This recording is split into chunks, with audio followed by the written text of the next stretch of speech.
Welcome, everyone. Let's begin. As you know, we don't generally do much in the way of introductions for our afternoon sessions. I mean, after all, this is school. But as you will be hearing more about, if not today, tomorrow a bit, we're very excited to be in the process of building a new film program here in the coming year. And we are going to be doing it in partnership with Christine Vachon and adding it to what is now our MFA in Creative Writing and Literature, and the new MFA in Theater, and then adding an MFA in Film and designing one from the bottom up that matches the reality of film. And Christine, I think today is going to describe what the reality of film is. So I'll be curious. I'll be taking notes. And we're excited about it. We also, on our faculty, are not without resources in film. We have on our faculty, as we kind of reconfigured it, we have Annette Hanley-Chandler, a screenwriter, producer. We have Mitchell Kriegman, a wonderful filmmaker. We have Academy Award winner Jules Feiffer, who is a wonderful scriptwriter. We have many playwrights, as you probably know. We also have the person who is actually going to introduce and moderate and assist with this session, the wonderful producer and our coordinator of our entire Manhattan program, Magdalene Brandeis. Please welcome her.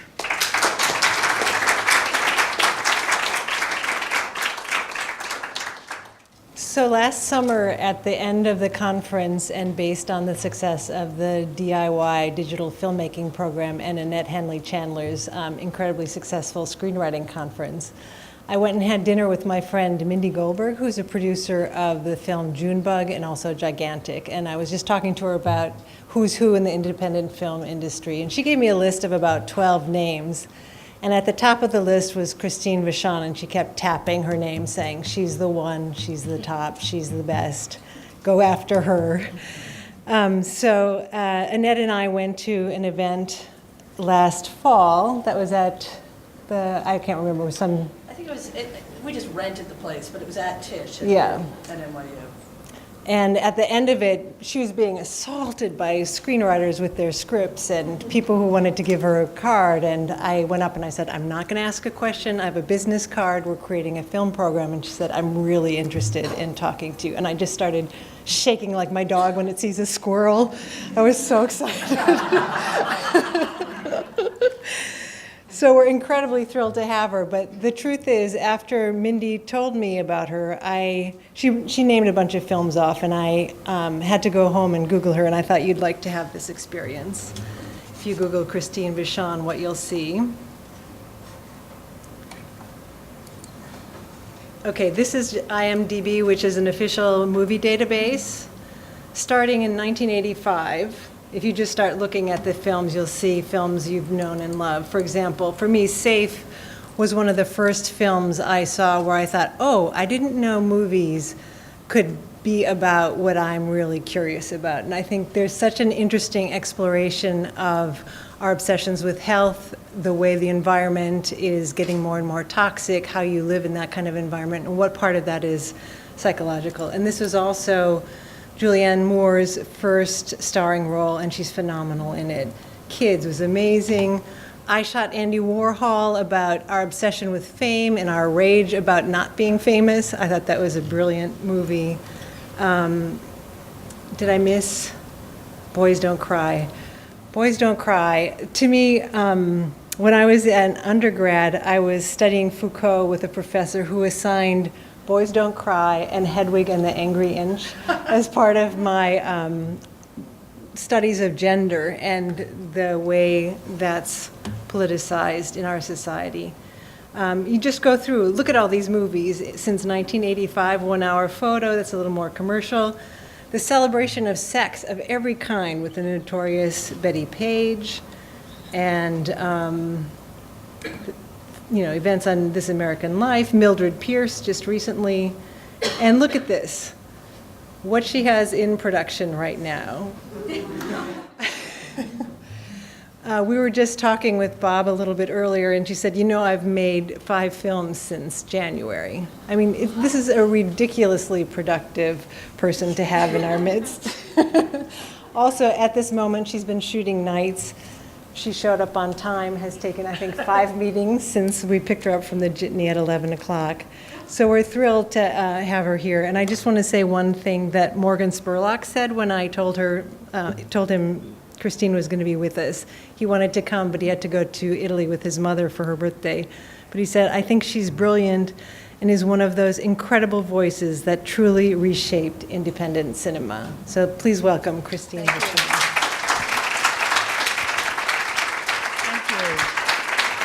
I just have to get this to come back So is this up. thing working? Yes. It is? Okay, cool. So what I was going to do today is talk a little bit about where independent film has been, because that kind of helps to show where it's going. But I'm going to pretty quickly open it up to you guys, since I know that people are here with different, different levels, different interests, and the only ground rules that I want to set out in advance is please be respectful of your fellow participants and don't ask a question that is specific to your script. Don't pitch me your script. But otherwise, we can really take it in any direction you like. Okay, so I'm Christine Vachon. I'm a film producer. I've been producing movies I realized recently, I usually would say for 20 years, but now I have to say for 25 years. And I think one of the things that I think is really interesting about how I started is how it kind of mirrors in many ways the kind of time that we're in right now. When I first started making films, there was very much a distinction between commercial films and if a film wasn't a commercial Hollywood film, it was usually very experimental, almost anti-narrative. And the notion that there were movies kind of in between that were truly original, but that still needed production, that still that weren't the kind of movies that you would see in places like, say, the Collective for Living Cinema or other sort of, film houses, film art house, or I'd say film experimental cinemas, was really kind of new. When we said an art film, we meant a movie that wasn't in English. So if you said you were going to go see an art film, that meant you were going to be reading subtitles. And those movies, when I got out of college in the early 80s, that was when Jim Jarmusch was starting to make his first movies, Spike Lee was starting to make his first films, Betty Gordon, filmmakers who were really saying, I got a story to tell that's not like anything else, and anything else that I see out there. And in some ways, what those films managed to do too was reach out to underserved audiences. In other words, when Spike Lee made She's Gotta Have It, the idea that an African-American audience could actually be tapped into and would go see a movie, and that could be enough to actually make a movie earn its money back, same when Julie Dash did Daughters of the Dust, was really a new concept. And one of the things that I did when I started out, and again, it sounds a lot smarter in retrospect, as things often do, so I'd love to claim credit that I, had this idea all along. But the first film I made was the first feature film I made was Todd Haynes' feature Poison. And Poison was heralded as part of the new queer cinema. It's an extraordinary film. If you haven't seen it, I suggest that you rent it or Netflix it as soon as you can. Because it's a wonderful first film, and you can really see a lot of what you see in his later work you can see in that film, but I'm digressing. Anyway, the great thing about what Poison taught me was that you could make a film that was targeted specifically for a certain audience, and you didn't even have to break out of that audience if you made it for the right price to make your money back.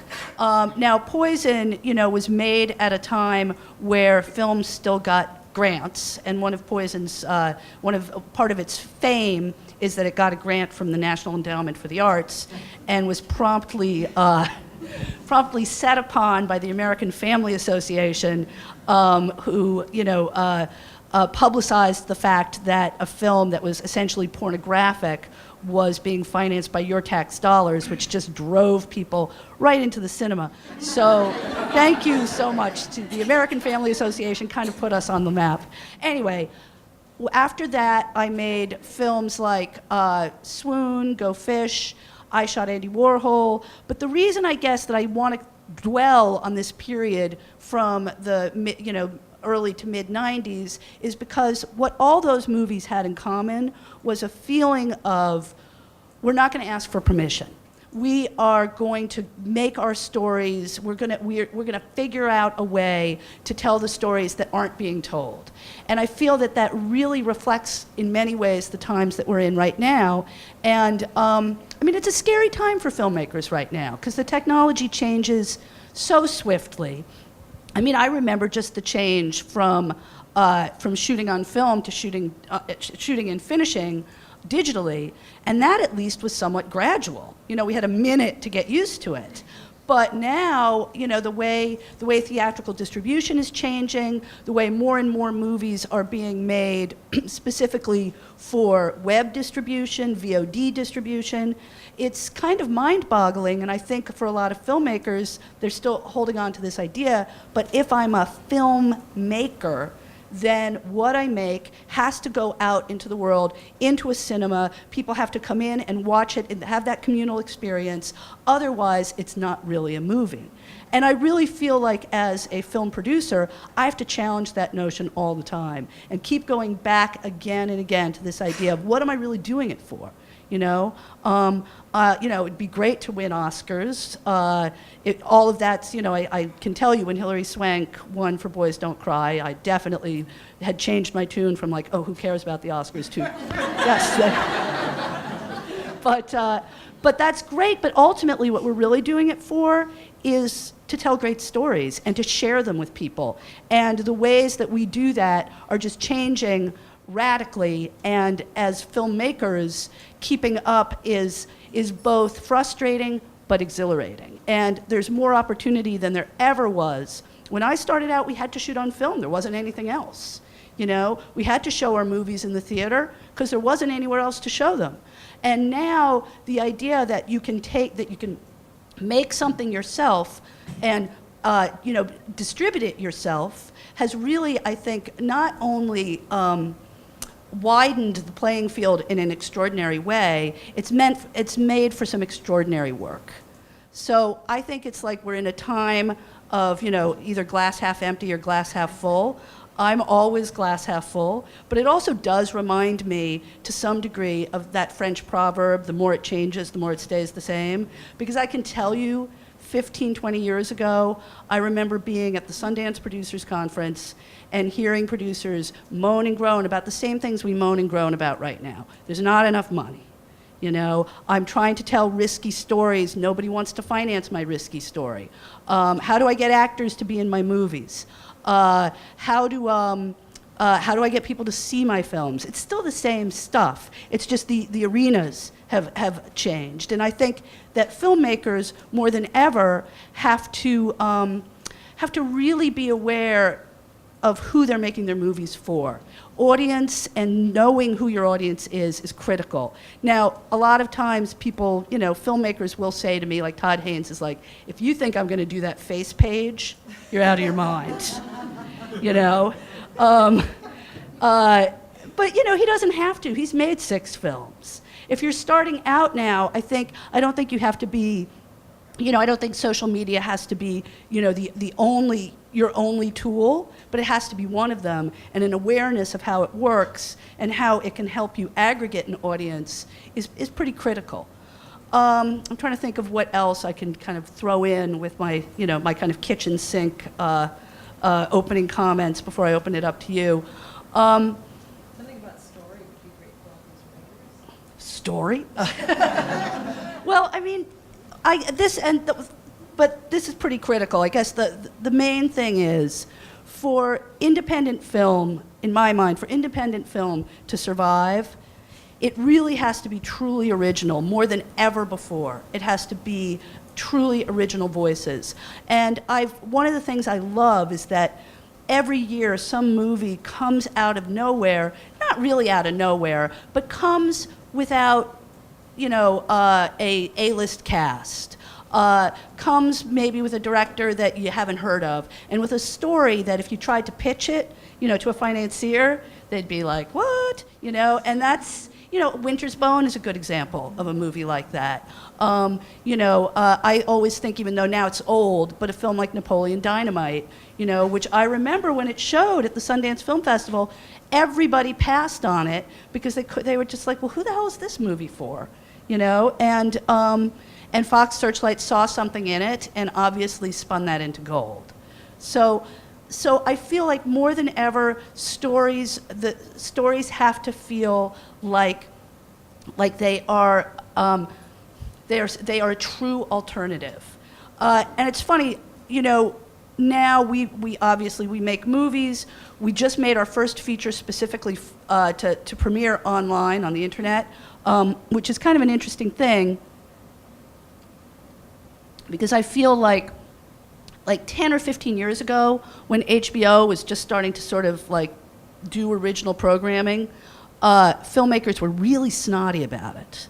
They were just like, ugh, HBO, that's like where, B movies go to die. We're not, I'm not going to, I would never even consider making original programming for that would go under that label. So HBO started to do what they should do, which is give filmmakers and showrunners a tremendous amount of freedom so that they could make things and say, not only do we encourage you to do something original, we encourage you to do, we want ambiguous characters. We're happy with, unlikable characters or ambiguous endings. And those were all the things that right around that time we were having more and more trouble getting made for the big screen. So eventually, HBO became the HBO that everybody wants to work with. And I think that's happening online right now. I think that online, people are realizing, filmmakers are realizing that they have a kind of freedom there, and they can talk to their audience in a far more direct way than almost any other medium, and that's going to start turning around. I say this because when we made our first online feature, one of the things we had a really hard time with was we had two fabulous young actors, Haley Bennett and Shiloh Fernandez. They wanted to do the movie. Their agents were like, what? Online what? Wait, I don't get it. And that, I think, is one of the things in an industry that changes so quickly that we have to keep pushing through. Like, I don't get it. How do we get to the next place? I don't get it, because the technology is changing so quickly. So, did you guys read that article? I talked about this with you at lunch. Did you guys read that article in the New Yorker a couple weeks ago about spoiled children? Yeah, so everyone who had kids read it and freaked out. But what was really interesting to me about that article, which was basically about how, kids are weighted on hand and foot and so spoiled, and we're basically prolonging their childhood and their adolescence into their 30s. And that first part of the article was so scary, I think many people put it down after that. But the last couple paragraphs of the article were really fascinating, because what they ended up concluding, and this may be all just to make us feel better, but it was interesting. They ended up concluding that this might be an evolutionary thing, where because technology is changing so quickly, we kind of have to stay in a state of prolonged adolescence so that we're open to it.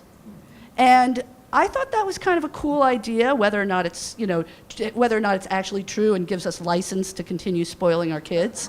But what it made me realize is that's the number one thing as a producer, filmmaker, that I really have to do, is keep my mind open constantly and never fall into that, but that's not how it's done. But that's not, but that won't work. You can't do it you can't, you can't make a period film for less than $1 million, for example, which, we're constantly trying to do.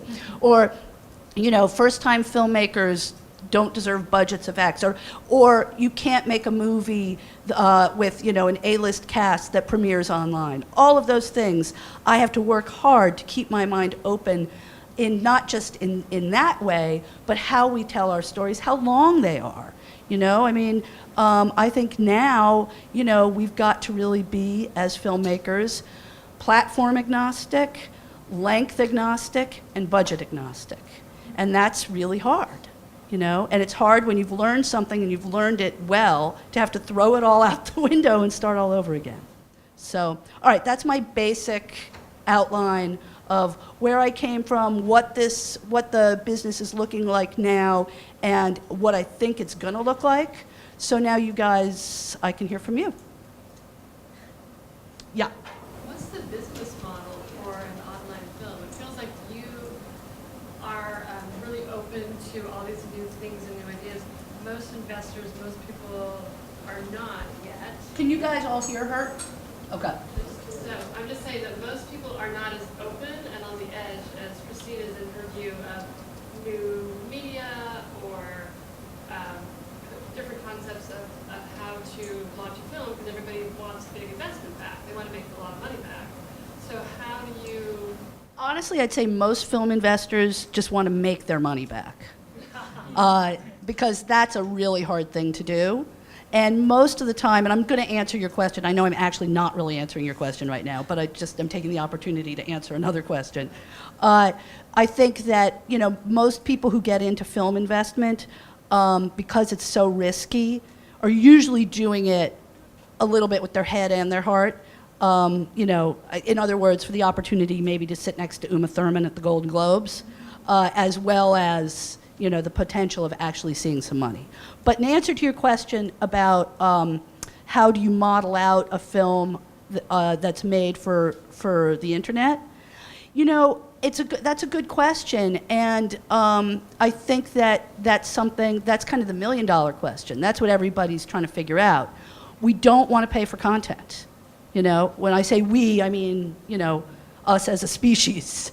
You know, we think content should be free, and we think it should be immediate. So how do we then, you know, reconcile that with, you know, the budgets of the stories we want to tell? I think obviously one part of that is advertising and branding, which is becoming, you know, a bigger part of our business. You know, Vugaru, who were the financiers of the online film that we made, Deep Powder, they are very successful selling these movies to various portals all over the world. Now, they have a price point. They don't make these movies for $10 million. They make them for under $1 million. But they thus far, they have done very, very well. So I think that how do you monetize content on the internet? If I really knew the answer, you know, I'd be at my house in Barbados, you know. But I'm trying to figure out the answer and looking for, you know, models that are working, even if it's in a small way. Yeah. To expand on that just a little bit, with where you're going now in your producing, when you're talking about the internet, how do you directly correlate your audience? I mean, I'm assuming you find a story, you then kind of determine who your audience is, because that in turn directly affects your budgeting in some respect. Well, of course. And so of course. based off of the model now with alternate distribution and you know. Well, I mean, I'm not really in that business, but what I spoke to a guy who runs an online distribution company called Film Buff, or Cinetic Rights Media, CRM, I'll just call it that. And he said what works best for online distribution is, and this seems a little obvious, but it's really films, like gay films work great because there's certain, you know, you can go right to those websites, find the audience. Films about certain extreme sports, you know, whether it's, you know, skiing or skateboarding or what have you, also work really great because it's very easy to find that audience. Films that are, you know, quirky little dramas, like the movies that would have gotten distribution, say 6 or 7 years ago out of Sundance, which really aren't now, I think those are tougher. And those are the ones in some ways that, I care the most about. And that's, that I think we're still trying to figure out. Then is it just the old thing of like, you've got to anchor it with some star that can drive traffic, to your site? Is it about is it about, you can't really be review driven anymore because there's so fewer critics who have any kind of sway whatsoever. So I think that's really the question. I want to keep making those movies, I would say, and I keep having to check myself a little bit too, because I don't want to keep saying, make movies, tell stories, And I want to keep telling those kinds of stories, and my biggest challenge is figuring out how. Deep Powder is one, what made Deep Powder appealing to Vougarou, a young cast, and a story, a true life story. It's about the cocaine scandal in the 80s at the prep schools up and down the East Coast. So that had some resonance for them. They felt like it was something they could market on those two prongs. Young, cool cast that's in, CW shows, and a true life crime that people remember. Just a quick follow-up, John, I'm sorry about this. So now when you go into figuring out films that you're going to do, you truly have to think about the audience and the marketability at the forefront before you start budgeting. But we kind of always did. Yes, we do. We think about the audience and the marketability, but in all, really independent films always had to do that to some degree.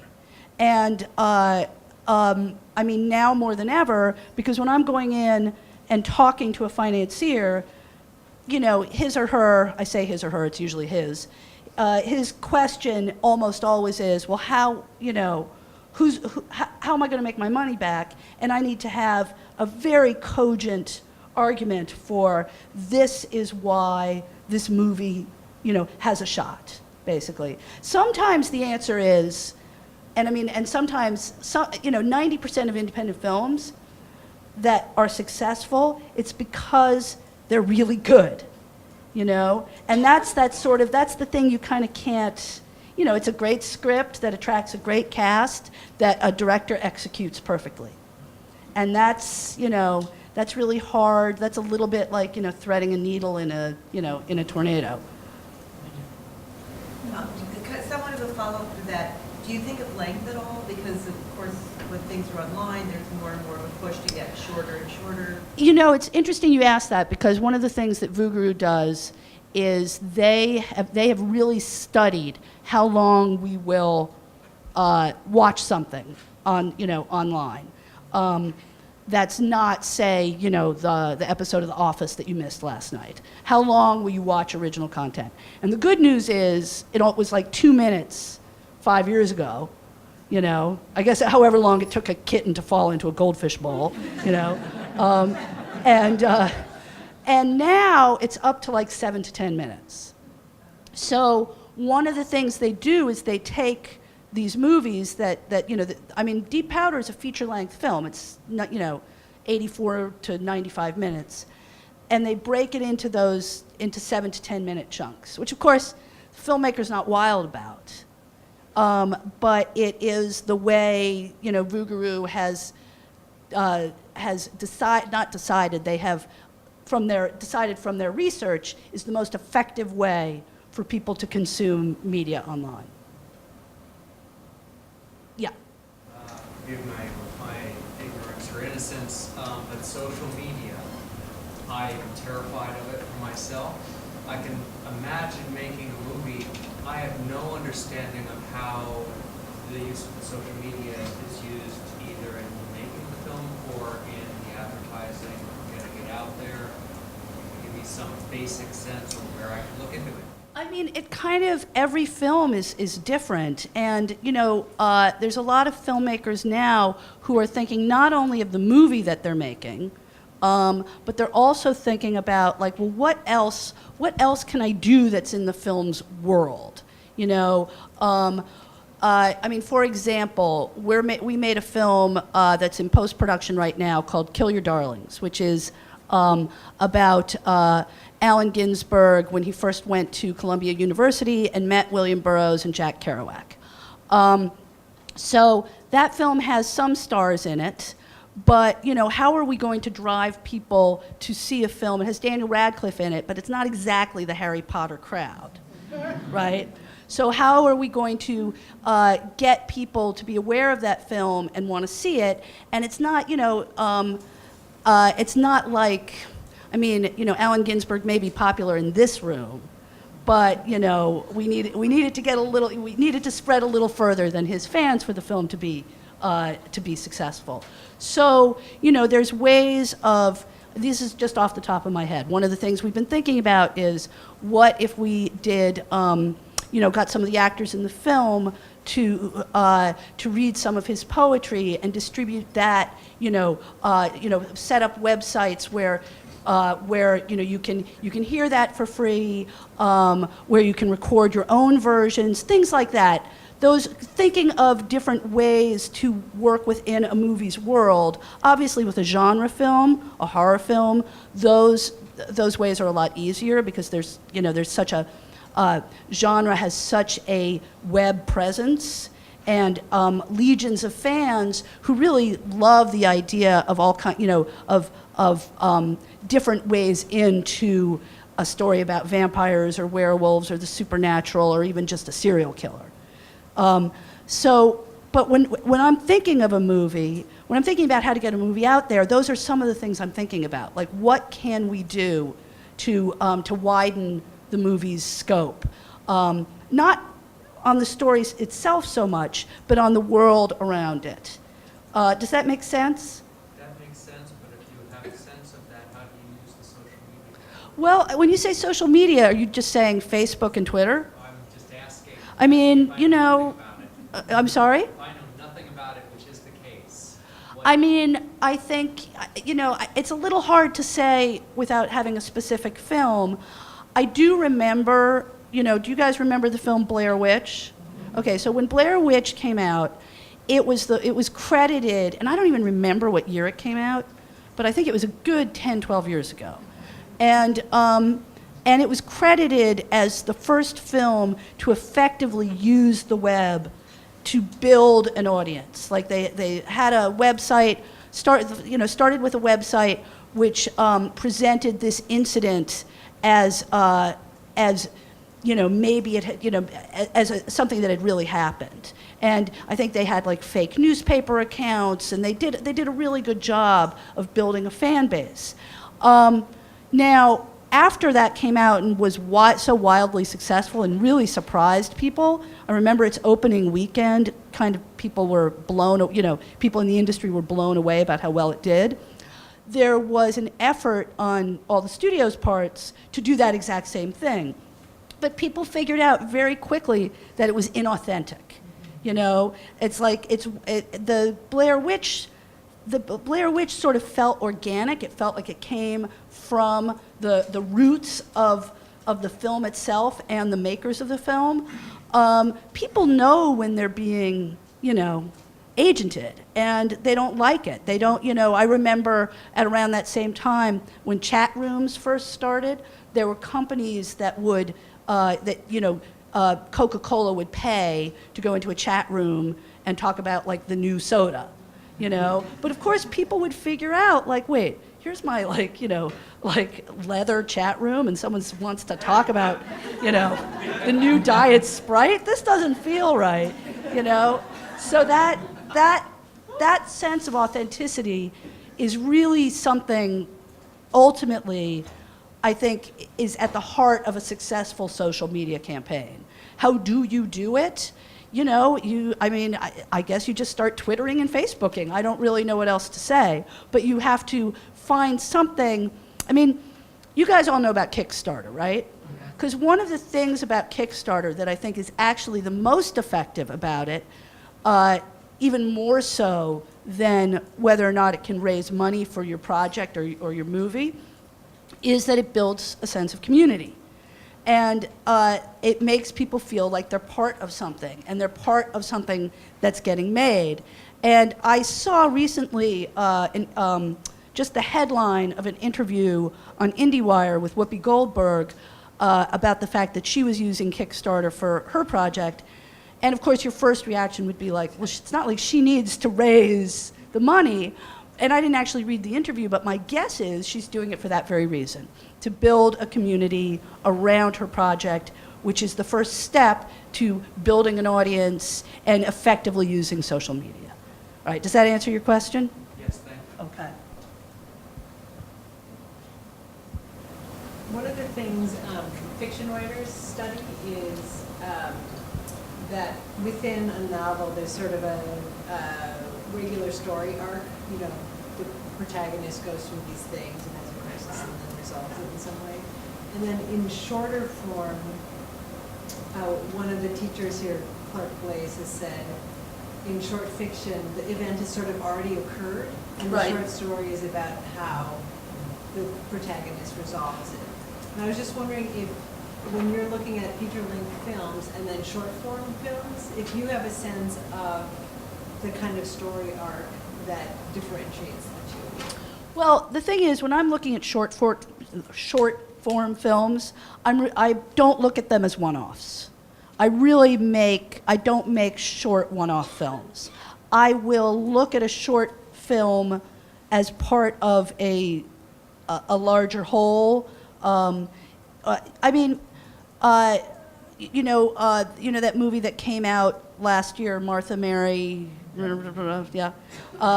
One of the things that filmmaker did that I thought was really smart was he did make a short film that was not specifically, it wasn't like it was a piece of the feature, but it took place in the same world. And it was called Mary Last Scene.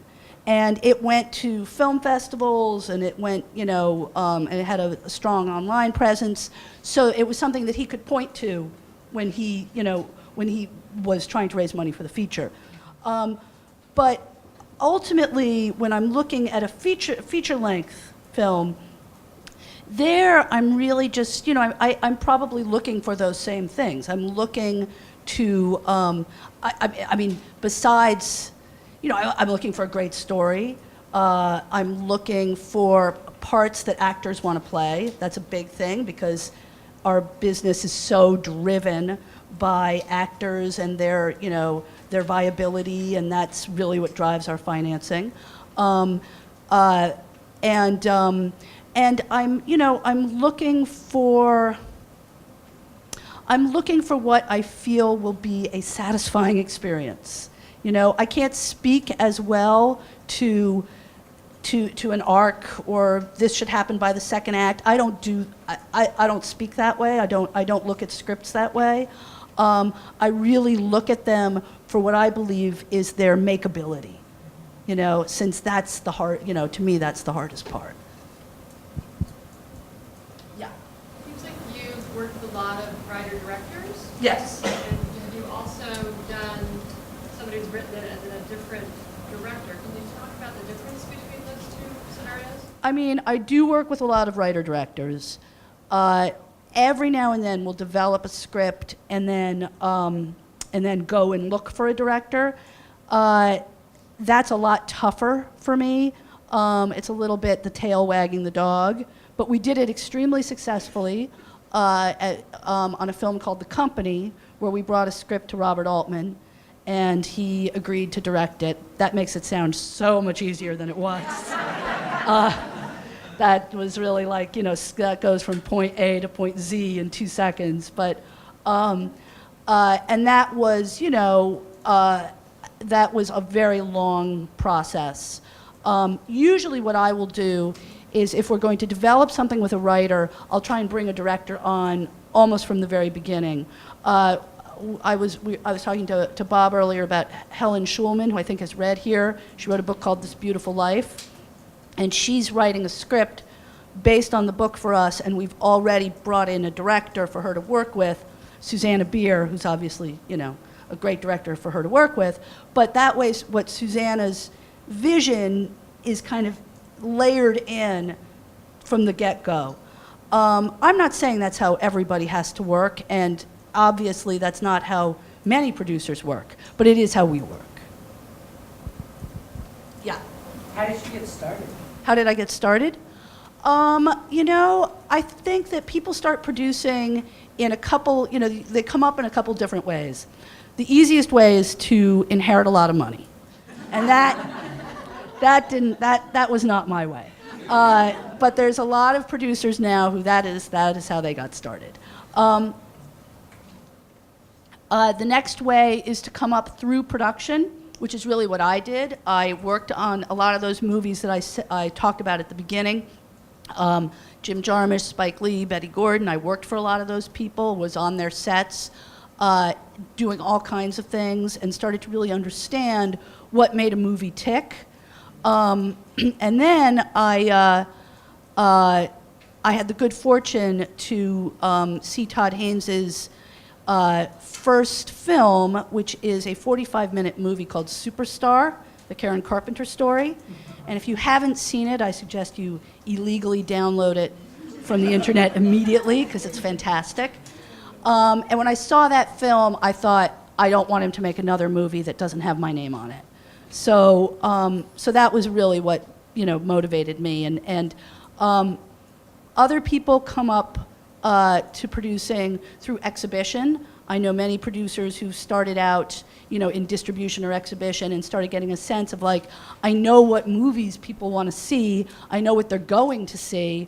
Why don't I just make them instead of waiting around for somebody like Christine to make them?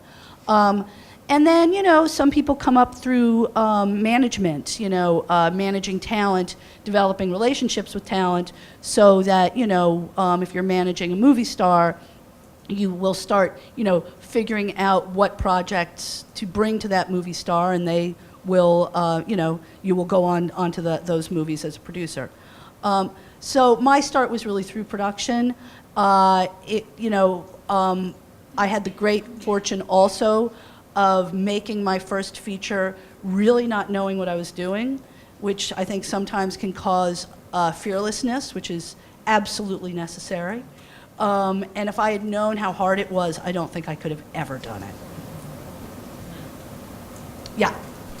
If you are a writer-director and you have a story you want to tell, and you have an idea of how to tell the story in an inexpensive way, if you don't have a producer, how do you, A, try to connect with a producer who hopefully will enjoy your story, or B, what do you feel about somebody just going out and saying, I'm just going to try and produce this thing? I think I was just going to say, I think you should just go out and do it. I mean, what I was getting at before, and I didn't quite say, is that, when I was doing my whole, we had to shoot on film, my grandma thing, but the other half of that, I must have gotten, distracted by my own, intelligence. The other half of that is, now you don't, you really don't have to ask for permission. I mean, you can make your movie on your cell phone, and that's now I think that there's no excuse. If you want to be a filmmaker, there's no excuse not to have a great short film. There was when I first started producing movies, I understood the fact that it was really, people had to have either, wealthy parents or, have been very successful at some other business in order to afford to do a movie purely for the purpose, a short purely for the purpose of showing somebody like me that they knew what they were doing. But now that's not that's not true, So I would say just go out and do it. Even if it's a feature film? Sure. And do you think wearing too many hats could dilute your... I think it's a different time now. I mean, I think that it's great if you have a producer who, if you have something great, you'll find a great producer. That I do believe. And how do you do that? I think, again, it comes down to community. If you are really interested in making films, then you should try and meet as many people who are as interested in making films as you are, going to film festivals, film labs, things that just put you in contact with your peers. I mean, that's the That's really what it comes down to. And soon, if you have a great idea, it's going to gain traction. Yeah. Have you ever gotten a script that you really wanted to do, and you felt like it was a great script, but it was like the political content might have been a bit too taboo? And No. I never have. no, not taboo for the audience, but for the funders. So what I'm saying is like something that you could sell to an audience, but you felt funders. Nope. Might critique the funders. Nope. If it's a great script, I would never not do it because I thought the subject matter was too risky. I really wouldn't. Funders, that's what I'm But funders, I mean, wide enough range. it depends what, it's not like there's this big group, funders. They're all different kinds of people, You can get a film financed in as many ways as you can possibly imagine, from like bake sales to, to 20th Century Fox. So it kind of, I would never steer clear of something really good. Now, I have steered clear, I've been accused many times, like, you were too afraid to take on my script. And I'm like, actually your script just wasn't good. I was too afraid to make a shitty movie. So, but that's different, that's completely different. And I think, again, it comes down to if something's really great, I feel like it eventually finds its way. Does the script have to be perfect when you get it? Does the script have to be perfect? No, we do a lot of development. We'll develop things for a long time. I think a script has to be pretty close to perfect when you send it out into the world for financing or to attach talent. You can never read a script for the first time again, And the thing is that if I send it to somebody and they pass, it's unlikely that I can undo that pass. Even if I say, oh, but I got, we made so many great improvements, or it's so much better now, etc. So that's really knowing your moment of when to show something to somebody outside of the, when look, lots of filmmakers come to me and they will pitch their idea and show me their script, and I will decide if I think it's worth doing the work, and if I think they're somebody who can do the work. That filmmaker has to feel like I do, like that it needs to get, it needs to get stronger in this way or the other way, otherwise we can't work together. So I feel like I'm neglecting this side of the room. Sorry. So I'm going to start moving this way. Sorry, go ahead. You talked about your beginnings as a producer. Can you talk a little bit about how you developed a sense of story? Your beginnings as a storyteller? I feel like as a producer, I am basically a filmmaker enabler. And I wish I could speak a little bit more, I feel like I speak a little too intuitively in a way that's perhaps not as helpful as it could be about story itself. Because, I work with filmmakers who, and a lot of first-time filmmakers who are really telling a story that they are so passionate about, that they've spent their whole life waiting to tell. Now, two good examples of this that I think maybe will help maybe get more to the bottom of what you're trying to ask. Well, you're asking it. What I'm trying to answer is. Boys Don't Cry and I Shot Andy Warhol. I'll talk about Boys Don't Cry because probably more of you have seen that one. So when Boys Don't Cry first came to us, it was fictionalized, and it was a pretty meandering, unwieldy script. And what I saw in it was, of course, a story that had, was one of those stories that had just gotten, under the zeitgeist. There were a lot of movies, in fact, at least 2 others in development, specifically about Brandeis. So what did I see in this that made me think that this was the one to take the leap on? It was really Kim's ability to speak so passionately about this character, this story, why she wanted to make it. The other films she used as references, she really knew, she knew her movies cold. That made me think that even though this script isn't there, we can get it there. And one of the ways we unlocked it was the fictionalization was sort of a burden on the script. It was sort of like this extra layer of making it sort of like the real story, but not the real story. That was, tangled up in I think, a fear of not getting rights or what have you. And when we pulled that just off and just said, just make it, call everybody by the, it's Lana, it's Brandon, it's call everyone their names. And then we got stuck a little bit in that whole idea of like, all right, well, if it is the real story, then is it okay if we make these two characters one character, or if we condense these events, or if we don't include the fact, there was a whole other person at the murder who is just not in our movie. And going through that process, again, of kind of unlocking, like, all right, now we have the true events, how do we break through and get to essentially the essence of this story and what we're telling that's true to the true life events without having to follow them in ways that may not be cinematic. And that was really that's when the script really broke into the place where it could be made. Does that make sense? So when I'm looking at a script, I guess the thing that I'm trying to say about the way I look at a script and story is I'm always trying to look past the script to the movie. That's what I do. It's never, the script is, to me, is just a vehicle on the way.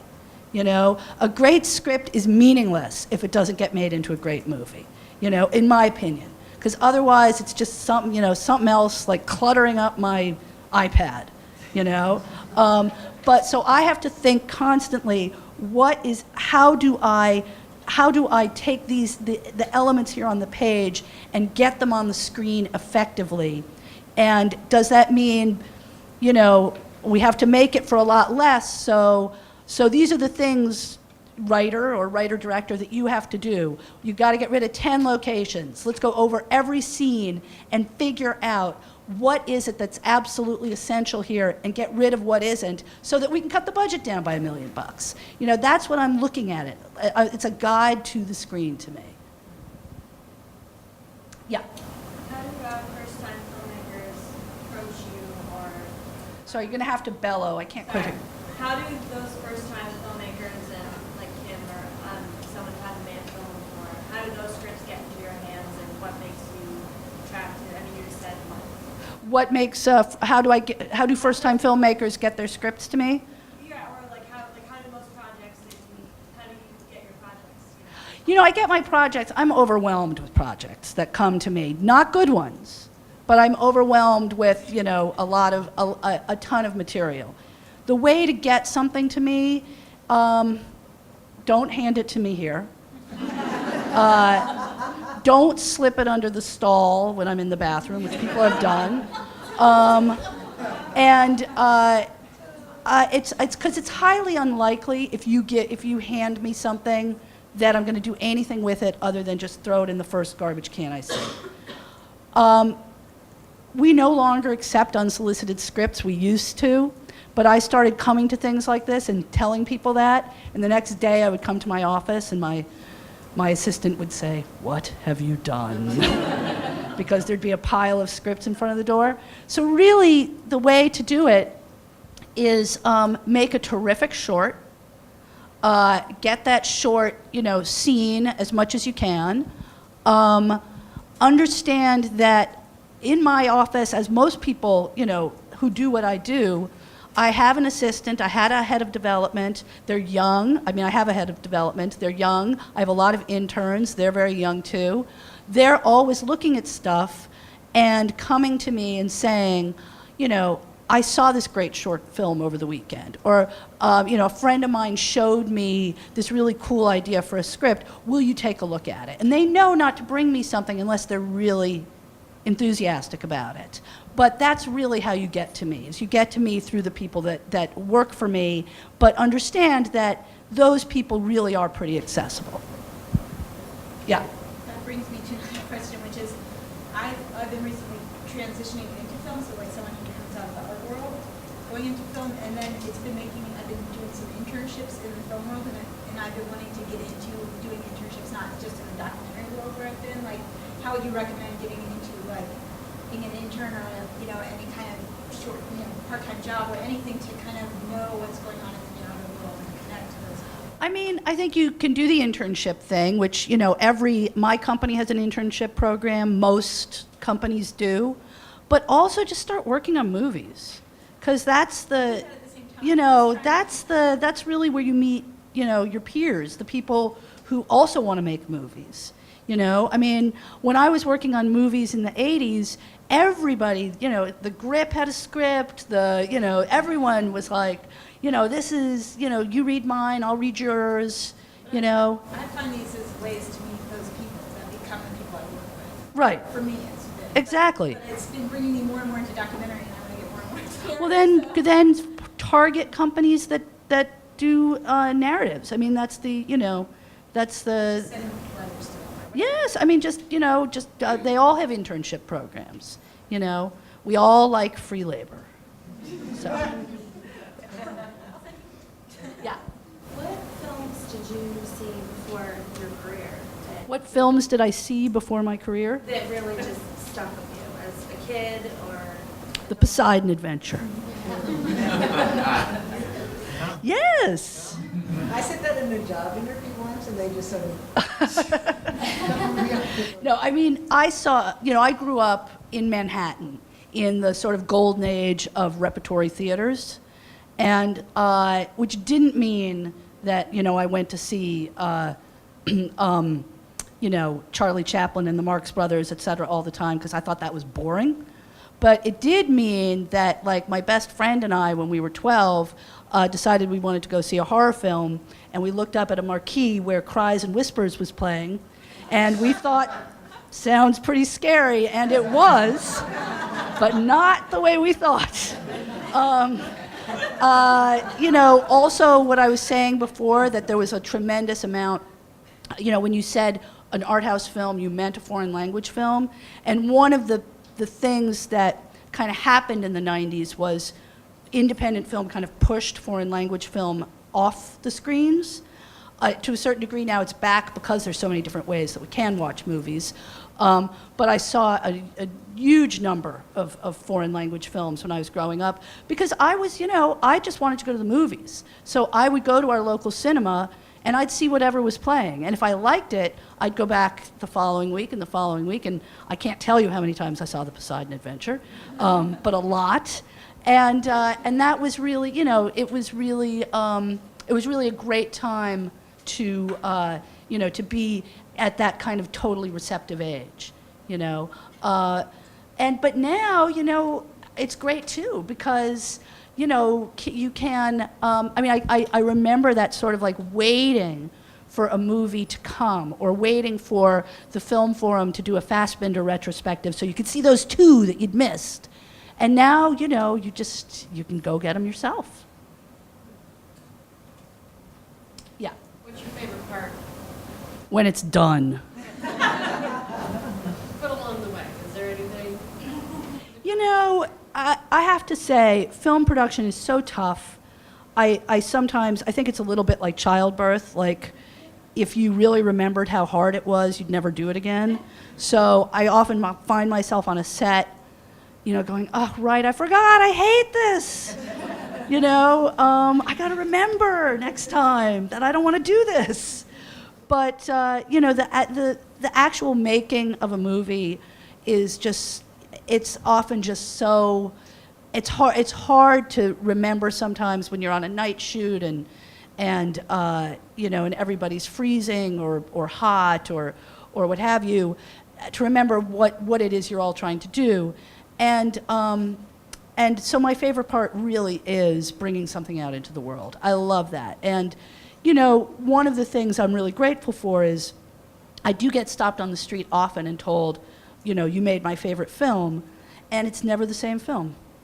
And that's really great, because that means that if you make movies that could actually be somebody's favorite film, that's, you know, that's really, that's, well, okay, Hedwig it often is, but it's often, but, you know, sometimes it's ones that I have almost forgotten I've made. All right, so over here, somebody. Yes? What are your thoughts on online film festivals? My thoughts on online film festivals? I mean, I don't know if I have any thoughts except, I mean, you mean, in what sense? A friend of mine is thinking of starting one, and I think that's a really cool idea. Well, I think really what it'll end up being probably is like a sort of curated opportunity to see movies of a certain, you know, either of a certain genre or certain caliber or what have you. And I think that's any way that can be done to drive people to see a particular film. That's, you know, that's good. do you think filmmakers will, I'm pretty certain, do you think filmmakers will be scared to put their stuff online? Because everybody can get it. Yeah. I think it depends what their end game is. I mean, if your end game is to get as many people to see your movie as possible, then by all means, you know. If it's to try and sell the movie in some way, you know, to a potential distributor or portal or what have you, then that would be a silly thing to do.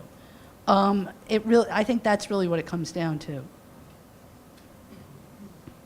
Yeah.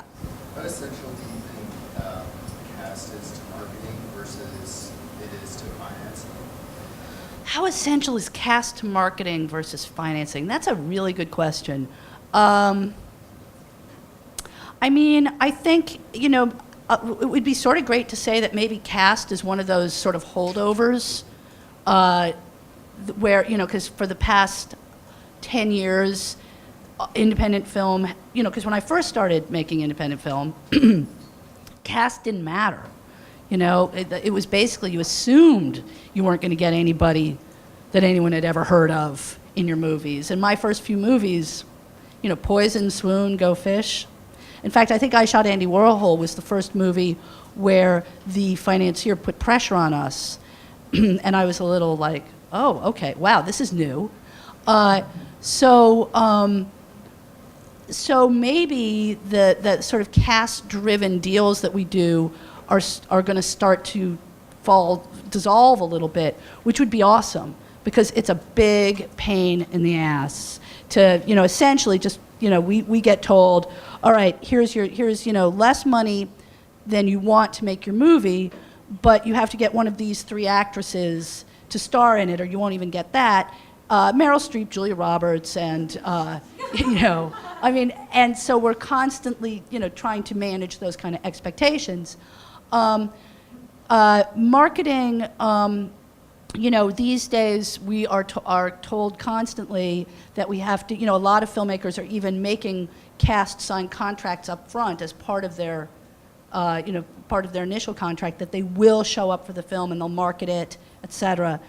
You know, back to the whole social media thing, Ted Hope, who's a producer I work with a lot, says, and, you know, says this partly to be provocative, will say that if he has 2 actors that are up for a role, and one of them has like 10,000 Twitter followers and the other one has 500,000 Twitter followers, he's going to pick the one, you know, he's going to cast the one with the most Twitter followers.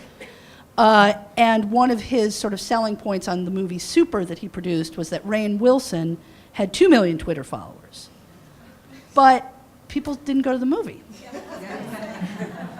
So I guess, you know, at the end of the day, that, you know, marketing, I mean, when you think about something like Kill Your Darlings, that's going to be a real test. Are people going to show up to see Daniel Radcliffe play Allen Ginsberg? You know, I mean, my daughter won't. You know, she's 13, she loves Harry Potter, but she's going to be like, Alan who? Are you kidding me? So what, you know, that's really kind of, you know, those are the, but the movie was really financed because of him. So we'll see. Did that answer your question at all? I was curious what you thought about it. Well, what do you agree with me? Yeah, I mean, I do. I think, well, and you know, since you brought up that example earlier, that's kind of why I thought of it. You know, it's, I mean, yeah, it seems like marketing is the realm that's a bit That hasn't caught up. that hasn't caught up. Yeah. Yet. I totally agree. Yeah. A little bit along those lines of marketing, though, within the union structure, there aren't, you as a producer have to work within certain rules that the union sets for you. How do you kind of blend those two as to what you want versus what the union is saying that your talent is like to do? What would the union tell me my talent couldn't do that I wanted them to do? Well, I'm like, your union says you have to work within a certain budget for a certain period of time. my union does not dictate my budget. I mean, I don't have a union. The union does not dictate my budget. Well, but your union would dictate how much an actor is paid versus That they do, that is what they do dictate, yes. how Yes. a person can work Right. for a certain period of time and things like that. So how do you take the confines of the union? I don't think of it as confines. It's just a fact of life, you know? I mean, when you say union, I assume you mean, I mean, there's a gazillion different unions that can be used on any one film. There's the technical union, which is the IATSE. There's the Screen Actors Guild. There's the Directors Guild. There's the Writers Guild. And there's the Teamsters. So those are 5, right? The Producers Union doesn't count, okay? Because it's, you know, it doesn't really dictate anything. So that's 5 unions. Most of my movies are at least 3 of those, if not all 5. It just comes with the territory. What you can do is there's contracts for new media for all of those unions that allow a little bit more flexibility in staffing requirements, what you pay your talent, et cetera. We've just always worked within those constraints. I don't really think about it. Yeah. So back to that a little bit, it's the hard costs that are, you know, associated with both unions as well as, I mean, you know, rentals and stuff like that. I mean, even though those are negotiable on, you know, Right. On a much greater scale than the unions. When you're budgeting out something, especially in new media now, I mean, when you talk about your internet-based web release here, I mean, I guess I don't know how to, well, when you did that, Right. you had to figure what your cost, you know, what you could get away with. And how did, or, you know, I mean, there are the hard costs that are established. You have to pay Right. based off of whatever the contracts have to say. But when you're basing something that you know or you feel like might not have the potential to make that return, you know, how do you structure your budgets? I mean, you want to make this for as cheap as possible. Those hard costs you have to account for right Right. now. If you want to try to make something for less expensive, for something cheaper than that, you run into the problem of either going non-union Right. or Well, I mean, raising more money. Right. I mean, but that's the dilemma on anything, you know? I mean, I can't work non-union. We have too big of a profile. But when we started out, obviously, all my first few movies were non-union because I didn't even know what a union was. You know, I mean, the first time the Teamsters came to my set, I was like, I'm so sorry, I didn't even know you existed. You know? And they were like, well, from now on, please make sure that you do know. And, but that's always the dilemma. I mean, it's not about getting away with something. To me, what it comes down to, that's almost like we always have to back into a budget. Always, always. And that's ultimately what you're saying. It's like you either deal with the fact that you wanted to make this movie for X, you're only getting Y, can you make it or not? And that kind of comes back around to the question over there about story. Those are all interconnected because ultimately that's the process that we undergo all the time. Here's a script that, you know, a period film that we budgeted for $8 million.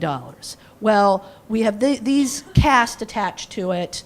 We take it out to market. The market tells us, you're not getting $8 million. Maybe you'll get 4, okay? And then we have to go back and figure out in a collaborative process that includes, you know, a line producer, a producer, and the writer, director, if they're the same person, figuring out, well, what would it take to bring this down? Can we really shoot it in 20 days instead of 30 days? Can we, you know, what will those days look like? Oh, well, then that will mean that, you know, we're going to have to either condense locations or find a location where we can knock these 6 locations off so we don't have to move around and we don't lose time. You know, is it possible, you know, for our costume budget to, you know, to be reduced by, again, you know, some trick of, you know, of what they wear or how, or, you know, how that's portrayed. That's what it always is, you know, and that process is what, you know, you either reach a point at some point and say, we can't, it won't be the same story, and it's not a story I want to tell if it's a story that loses all of these things. And I need filmmakers to push back at me too, and to say to me, look, I can lose that, but I can't lose that. Even if it seems obvious to you, it's actually a really essential part of this character's, you know, motivation, all of those things. But we back into numbers, you know, and we take the script and smash it into that number and try to make it have some rhyme or reason. With your films specifically now, do you have a bottom number that you work with? I mean, do you look at a return that you need to achieve? Whether the return I need to achieve is the money that was spent. And if it's a little more, hallelujah. But really what I need to achieve is the money that was spent. And of course, I look at, that's how that number gets configured. You know, it's director plus cast plus that elusive commerciality, you know. You know, it's almost like you have 2 columns, you know. It's like, and I'll use Kill Your Darlings again because it's a, you know, first-time director, bad. Period film, bad. Kind of gay, bad. Daniel Radcliffe, good. You know, right, exactly. I mean, those are the kinds of columns that, no, poetry, good. So, yeah. I'm a playwright. I have a script I think would be a great movie. If I had a video of the play, would your interns look at it? Probably. My head of development is named David Hinojosa. That's usually all the information I give because you guys should be able very easily to figure out how to find him. And if you can't, you know. Yeah, what a play would be. Probably. Yeah. It's kind of a two-parter, maybe related, but has there been a film or a couple of them where you've gotten almost exactly what you wanted or more than you were expecting to have in terms of finance? No. Was there one that was closest to that, and does it make... Mildred Pierce. Okay.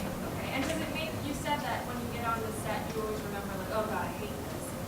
Has there been one or a few that were different, and if so, why? That you didn't hate as much? I don't know if getting closer to the budget that you wanted made it enjoyable, or if the challenges made it... You know, it's just the actual act of film production is tedious. Right. And that's, you know, and I'm being facetious. I mean, of course, I can't hate it that much or else I'd be an idiot to keep doing it.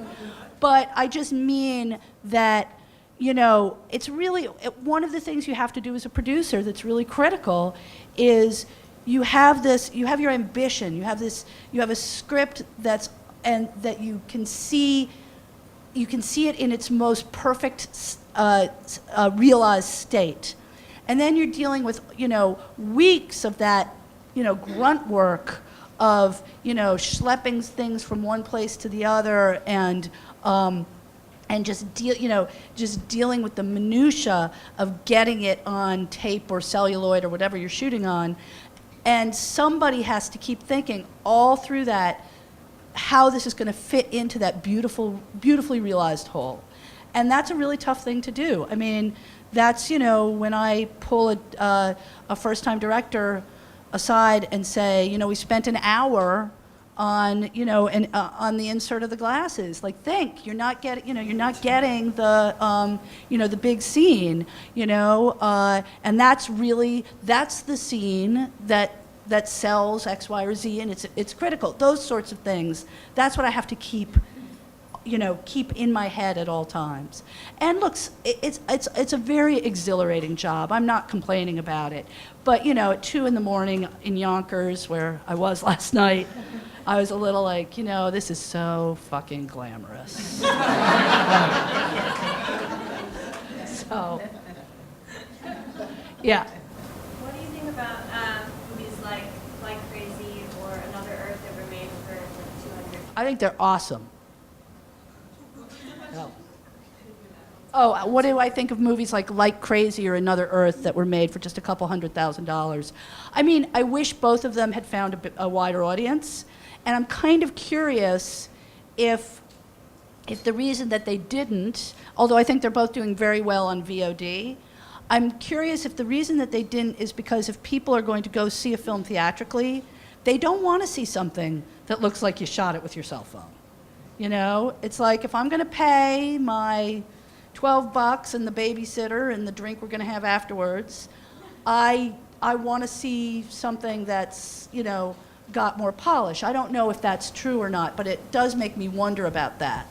Whereas both those titles, I think, have done quite well non-theatrically, and in some ways you could really argue, and we do argue, that theatrical releases these days really are only advertisements for the after-theatrical life. That's all they are. That it's very rare that, especially independent films, make any kind of real money in their theatrical window. Yeah. What is your, I mean this sort of intentionally, your intentional relation to commercial films? Meaning... But see, I think my films are commercial films because they make their money back. But do you have any concept of not making a certain kind of commercial film versus, you want to make films that make their money. So in that sense, everything is commercial, right? Right. There's no such thing as a non-commercial film. Well, sadly, there are lots of non-commercial films, but not as intent, right? Intent is that everything should have its audience. Well, because we don't have a subsidized film culture here, that is correct. There are, I go speak in other countries a lot where the government subsidizes films and filmmakers, and the filmmakers actually believe they don't have to make their money back. Well, do you, not take a film because you think it's too much in the commercial? No. God, no. If it's of interest to me, I pursue it. And I don't really think to myself, I'm not a studio. I don't have to think, well, is this going to make money for my, for my board, or, I really can go after what I like, and I go after, again, back to this idea of makeability, marketability, is this something that I can sell? I do have to think of that, but that's, if I'm making a movie for the right price, I met with a filmmaker yesterday who has a script I really like, but I was really meeting with him was to find out, would he really do it for $500,000? Could he find a way to crack that? Because then I thought we could really get that movie made. We'd find investors who were excited about it. It had great cast attached. But if a filmmaker, he had to be willing to go that distance. But is there anything that you would say, oh, that's too much like a Judd Apatow movie, I can't? God, no, I'd be like, bring it on. So, but it also is, why would a movie like that come to me? Because it probably would go to, it would probably have been developed, not necessarily, and I guess a Judd Apatow film isn't really what I mean. I mean more like a tentpole film wouldn't come to me. But, character-driven comedy probably would. And we'd made an improv movie a few months ago with Jeff Garlin that could be my Judd Apatow film. Do you have a budget level? So I've heard, that under $3 million is great, between 3 and 8 is really scary for certain types of investors, and then over 8 is fine. So is there a certain type of budget level? That's the first part of my question. The second part of my question is, I'm here on the screenwriting program, but I'm interested in writing and directing, but I only come up with really big ideas that are all around $5 million.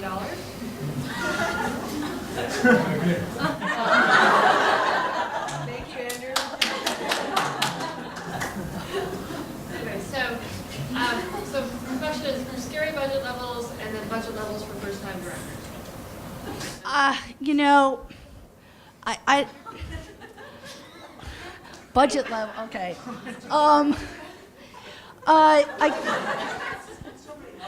I guess I'll answer that question by saying that it is true that the movies that we used to make for $10 million, we are now having to make for $5 million. And the movies that we used to make for $5 million, we now have to make for under 3. We say 3's the new 5, 5's the new 10, 10's the new 15, etc. But, I think you can't, I can't really think about it that way. Every budget is organic to some degree to a movie and its elements, and to a director's willingness to work within those parameters. That's the biggest thing, to make a movie, especially these days where our eyes are way bigger than our stomachs always. And I want my directors to be as ambitious as possible. Of course I do.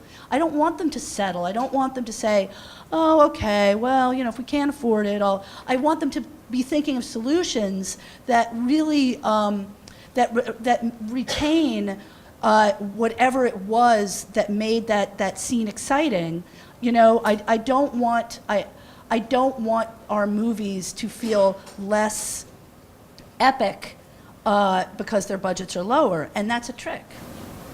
So what about first-time directors? Well, first-time directors, I don't think it's assigned to. I don't think it's like you're a first-time director, so you get $1 million. You're a second-time director, so you get 3. That's the way it used to be to some degree. Filmmakers did have an expectation that if they made their film successfully, they'd be able to move up budget levels. I think that's true to a little bit of a degree right now, but it still depends. It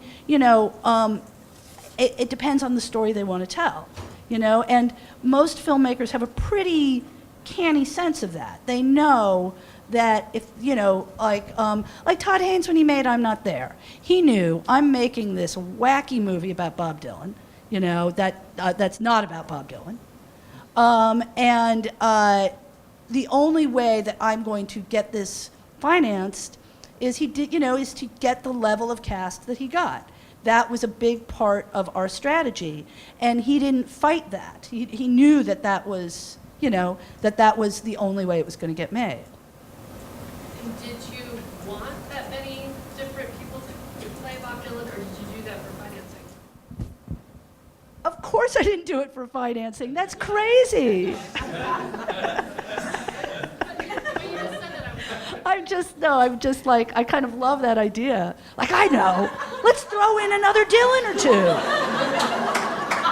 Like, and this one, let's ask Johnny Depp to play one. Throw another A-list, why not? That's...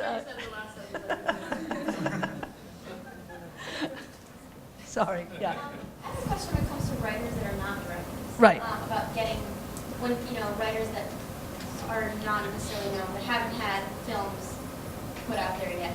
How do you, when you have feature-length screenplay that would require a big budget to make it, if it is a period piece, if it's sci-fi or something that you can't just get, you can't shoot yourself. Right. How do you kind of get, you can't, if you're not a director, you don't make your own little short films. what do you use as a calling card? How do you get those scripts out there to people like yourself? Does anybody know? Well, I'm not sure you'd send me a big budget sci-fi script. But, I mean, you know, that's a tough question. Really, you know, I think it comes back again to this idea that you don't want to start at the top at a company because the people at the top aren't going to return your calls. You want to build consensus among, you know, the people who work for the people at the top. You know, I get scripts primarily from agents and from people I know. I mean, I actually got Boys Don't Cry from Rose Trochet, who called me up and said, would you read my friend's script? You know, and because I knew Rose and had produced a film with her, I said, you know, of course. You know, it is kind of 6 degrees of separation. Like, you can build that kind of consensus really among the people that you know, as long as you really do your own homework as a filmmaker and, you know, be as a prolific part of the community as you can possibly be. You know, and that doesn't just mean making work. That means seeing other people's work, attending those film festivals, you know, participating in online discussions, all of those things. You know, I had the good fortune to meet a guy named Ryan Higa. Does anybody know who that is? Yeah, you see, you have to be 13.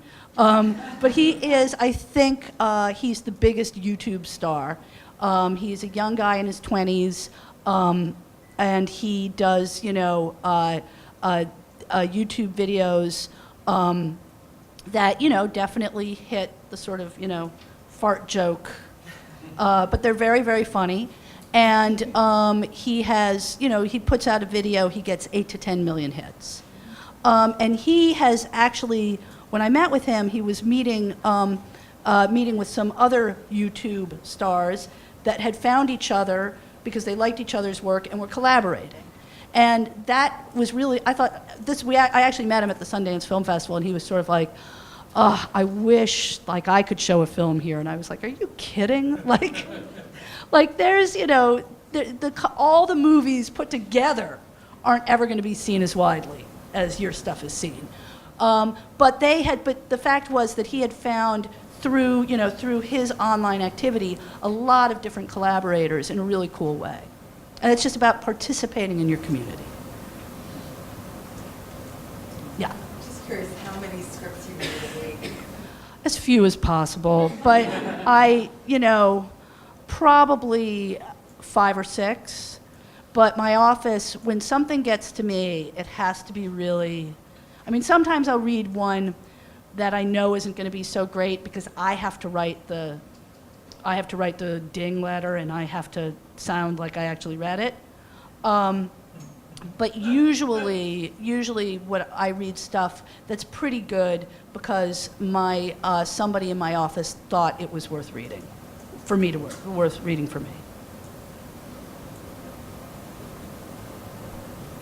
Oh. Yeah, can you comment on maybe the difficulties or the hoops you have to jump through in attracting talent or attaching talent to a darker project? The hoops you have to jump through in attaching actors to a dark project. Well, actually, I don't think it's so hard to attach actors to a dark project. I think as long as the parts are good. I mean, actors tend to, you know, really respond to difficult material if they think that the director is strong and the part is something that is unlike other things that they've done. And I mean, that's a key if they feel like it really shows a range that they don't usually get to do. And if they think it's potentially awards worthy. I think sometimes it's hard to get the agents to agree, you know. But I don't think dark material is what gets in the way. I think first-time directors can be a liability because a lot of times actors are nervous, especially if it's a tough part, that the director is not going to have the chops to get them through it.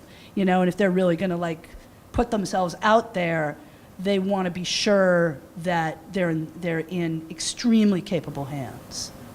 But you know, the other part of your question, and someone else is bound to ask it, is how do I get my script into the hands of those actors? And that's, that's, again, it's really, it's the same thing, building that as much consensus and community as you can with the managers, the agents, getting, if your script is really strong, it does eventually, it does eventually rise to the top and start to gain that kind of attention and momentum.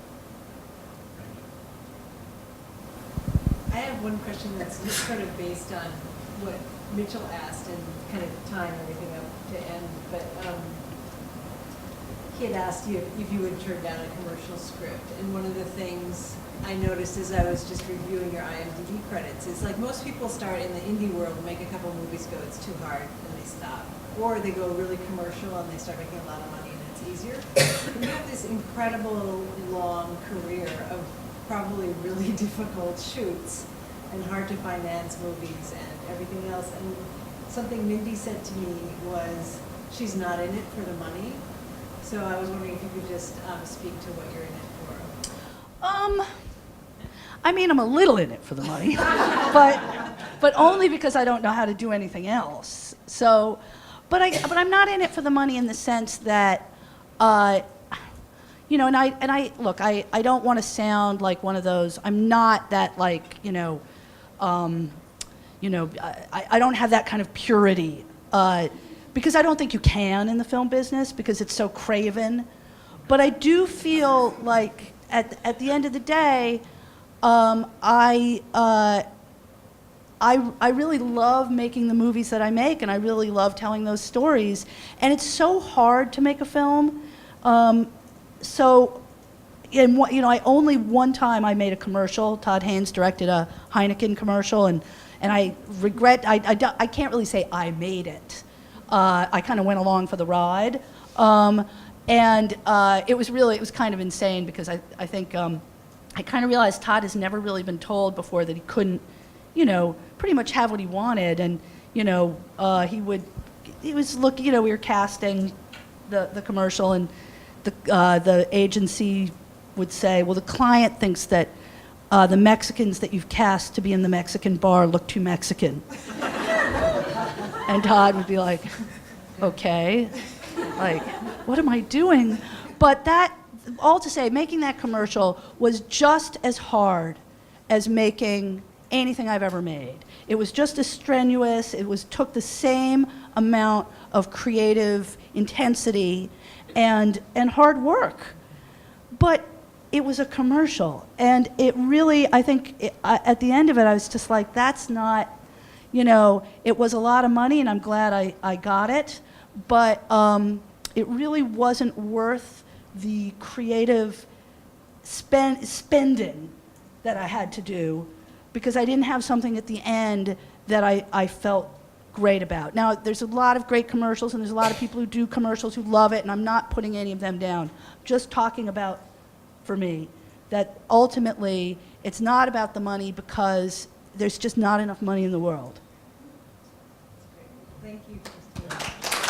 Thank you.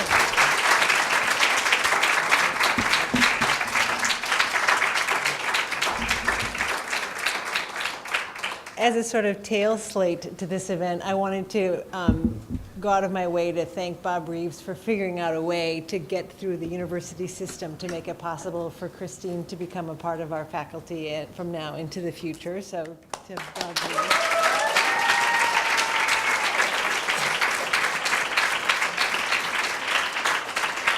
And to thank Christine again for coming out. And then also I want to do a couple of announcements right following this. In this room, I think, is Mitchell Kriegman, who's the DIY filmmaking, and a couple of other people on a panel on the series, on making the series.